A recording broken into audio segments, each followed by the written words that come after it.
आज हूँ द्वितीय राति लक्षाधिक शिक्षकर वर्ष वर्षर दाबी प्रति वर्ष आम आसी लोअर पीएमजी रे आंदोलन करूँ धारणा दौचु किंतु दाबी पूर्ण हो पारुनी।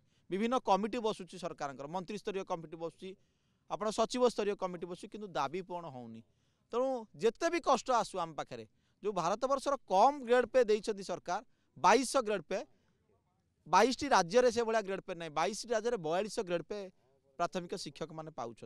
तेणु आमर जो डिमांड अच्छी से डिमांड फुलफिल है पर्यंत जिते भी शीत काकर आसू आम ये पड़ी रहू दाबी हासिल है राजरास्तार जीवु ए निष्पत्ति समग्र शिक्षक। सुनसान राजधानी थरहर शीत हक पाई गांधी मार्ग रे गुरु दुई दफा दाबी नहीं जिद्रे अच्छा सीधा सड़क मु चित्र देखी पाखापाखि 12:30 राति हो गलानी सेमानकर दाबी नहीं से ठीक अड़ी बस जिद्रे अच्छा देखिए राति बढ़ुची शीत भी बढ़ुची निजर हक पाई से बर्तमान गांधी मार्ग रे बसी किए शोती आपड़ देखुं सीधा सड़क चित्र जो भाव में दिन में जिते गांधी मार्ग रे गर्जन करते जो पालरे बसी ए दाबी आंदोलन करते से पालरे घोड़े बर्तमान सीधा सड़क शोती। तो आपड़ देखिए लगातार 2 दिन हो गलानी 2 राति होगानी राति पाइले 3 दिन हम तथापि से जिद्रे अटल अच्छा।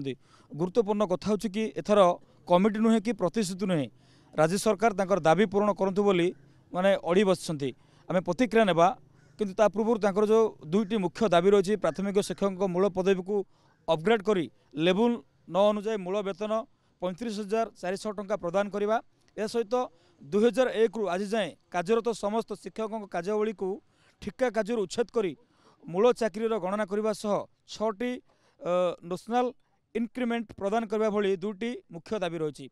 तो निहत भाव में यह पूर्व अनेक थर से राजधानी को आसुँच गर्जन कर आंदोलन कर प्रतिवाद कर न्याज्य दाबी लड़ाई कर बर्तमान ताहा भी सुफल हो पारनी। निहत भाव में लोकों सरकार आसुँच नुआ सरकार आसुँच किभली भाव में दाबी को केते यथार्थ मनुंट से पर आम प्रतिक्रिया ना देखिए कि सर बर्तमान एवं राति बढ़ुची ठंडा भी बढ़ुची से भितर आपण मैंने हक ये अड़ी बस जिद्रे अच्छा। आपड़ देखु यहाँ बर्तमान 12:30 राति आमर शिक्षक मैंने पछरे किभली भाव में शोइछंती राति जो भाव में शीत होउची राति काकर पड़ुची 2-4 घंटा ये रहीहबनी खोला आकाश तले शिक्षक मैंने यही कष्ट कालातीपात करुँच। आज हूँ द्वितीय राति लक्षाधिक शिक्षकर वर्ष वर्षर दाबी प्रति वर्ष आम आसी लोअर पीएमजी रे आंदोलन करूँ धारणा दौचु किंतु दाबी पूर्ण हो पारुनी। विभिन्न कमिटी बसुची सरकार मंत्री स्तरीय कमिटी बसुची आप सचिव स्तरीय कमिटी बसुची किंतु दाबी पूर्ण होनी।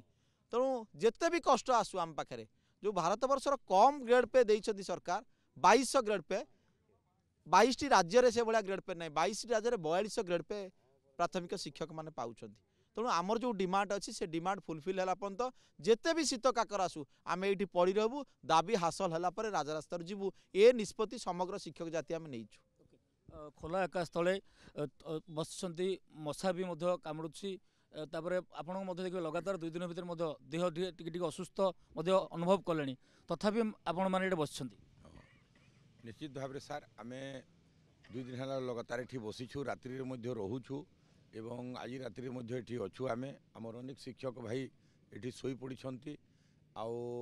आज आमको गवर्नमेंट डेलीगेशन डाकी आम जाइलु कथबार्ता है कथबार्ता जोटा भी रही आमर शिक्षक भाई माने आमर ये नेतृमंडली जो मैंने अच्छा से मैंने संतोष होना तेणुक काली आमर आंदोलन कंटिन्यू रते दिन पर्यंत आम टीचर भाई भौणी मैंने संतुष्ट न हे सेते दिन पर्यंत आमर माने आंदोलन टी जारी रथर प्रतिश्रुति कि कोविड नुहे पूरा दाबी नहीं जी लगुच आपन को से भाया किसी सुफल है भाया जो आज जाइए डेलीगेशन टीम देखु मुझे गणमाध्यम आज आम टीचर भाई भौन मान जन चाहूँगी आम जो डेलीगेशन टीम जाते सी सरकार जो वार्ता रहा जहाँ भी स्पष्टीकरण रहा आमर दाबी संपर्क में तो सेगुड़ाक आमर शिक्षक भाई मान पाखे आम डिस्कसन कलापर जाना से संतुष्ट नुहति जेहेतु से संतुष्ट नुहति से ଆମର ରାଲିଟାକୁ କଣ୍ଟିନ୍ୟୁ ରଖିବା ପାଇଁ ସେମାନେ ମତାମତ ଦେଲେ।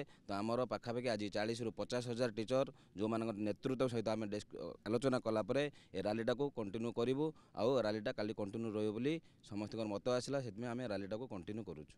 ନିହାତି ଭାବରେ ରାଲି କଣ୍ଟିନ୍ୟୁ କରିବ, ଅହୋରାତ୍ର ଧାରଣା ଚାଲିବ। ଆମେ ପ୍ରତିକ୍ରିୟା ନେବା। ଆପଣଙ୍କର ଯେଉଁ ଦାବି ରହିଛି, ଆପଣଙ୍କର ଦାବି କେତେ ଯଥାର୍ଥ ରହିଛି ବୋଲି ଆପଣ ଭାବୁଛନ୍ତି? ଦେଖନ୍ତୁ ORSP ଯେଉଁ Odisha revise scale of pay ଅନୁସାରେ ଆମର କ୍ୱାଲିଫିକେସନ୍କୁ ମେଟ୍ରିକ୍ରୁ +2 କରାଗଲା। +2ରେ ଆମେ ପାଇବା କଥା ହେଉଛି 4200। ଯେଉଁ 2200 ଗ୍ରେଡ୍ ପେ ଅଛି, 2200 ଗ୍ରେଡ୍ ପେ ମେଟ୍ରିକ୍ ସ୍କେଲ୍ରେ ଆମେ କ୍ୱାଲିଫିକେସନ୍ କରାଗଲା +2, କିନ୍ତୁ ଆମର ଯେଉଁ କ୍ୱାଲିଫିକେସନ୍ ଅନୁସାରେ ଆମକୁ ପଇସା ଦିଆଯାଉ ନାହିଁ। ତେଣୁ ଆଜି ଯେଉଁ ଯାଇଥିଲେ ଆମର 2ଟି ଡିମାଣ୍ଡ ନେଇ, ସେ ଡିମାଣ୍ଡରେ କୌଣସି ନିଷ୍କର୍ଷ ବାହାରି ନାହିଁ। ଯେପର୍ଯ୍ୟନ୍ତ ଆମର ଗ୍ରେଡ୍ ପେ 4200 ନ ହୋଇଛି, ଯେପର୍ଯ୍ୟନ୍ତ ଆମର 6 ବର୍ଷର 6ଟା ନ୍ୟାସନାଲ୍ ଇନକ୍ରିମେଣ୍ଟ ଦିଆ ନ ଯାଇଛି, ଆମେ ରାଜରାସ୍ତାରେ ବସିବୁ ବୋଲି ଆମେ ସ୍ଥିର ହେଲା।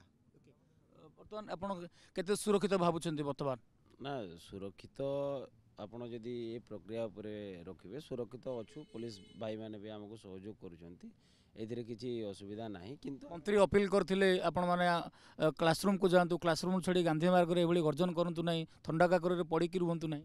ହଁ କହିଥିଲି, ମନ୍ତ୍ରୀ ତାଙ୍କ କାର୍ଯ୍ୟ କଲେ। ସେମାନେ ଆମକୁ ଜଣେ ଶିକ୍ଷକ ଭାଇ ହିସାବରେ ଆମର ଯେହେତୁ ସେମାନେ ଅଧିକାରୀ, ସେମାନେ କହିଲେ ଯେ ଆପଣମାନେ ଯାଆନ୍ତୁ, ଆପଣଙ୍କର ସମାଧାନ କରିବୁ। କିନ୍ତୁ ସେଇଟା ଶିକ୍ଷକମାନଙ୍କର ଯେଉଁ ଆମର ପ୍ରାପ୍ୟ ରହିଛି, ଦୀର୍ଘ 25 ବର୍ଷ ହେଲାଣି ଆମେ ଏଇଭଳିଆ ଆସୁଛୁ, ଯାଉଛୁ, ଖାଲି ହାତରେ ଫେରୁଛୁ। ସେଇଥିପାଇଁ ଆମେ ବିଚାର କରୁଛୁ ଯେ କିଛି ଗୋଟେ ଏଥରକ ନେଇକି ଯିବୁ। ସେଇଥିପାଇଁ ଆମେ ରାସ୍ତାରେ ଭାଇ ଶୀତ କାକରରେ ପଡ଼ିକି ରହିଛୁ। ଆମକୁ କ'ଣ ଇଚ୍ଛା ଲାଗୁଛି ଶୀତ କାକରରେ ରହିବା? କାହାର ଇଚ୍ଛା ନାହିଁ ଘରେ ଯାଇକି ରହିବା, ଖାଇବାରେ। ଥଣ୍ଡା ହେଉଛି, କେତେ କଷ୍ଟ ଅନୁଭବ ହେଉଛି? ହଁ ନିହାତି ଭାବରେ ଥଣ୍ଡା ହେଉଛି। ପଶ୍ଚିମ ଓଡ଼ିଶାରେ ଟିକେ କମ୍ ଥଣ୍ଡା ହେଉଛି, ଆମର ଆଡ଼େ ଯେନ୍ତା ଟିକେ ବେଶୀ ଥଣ୍ଡା ହେସି, ଇନ ଟିକେ କମ୍ ଥଣ୍ଡା ହେଉଛି।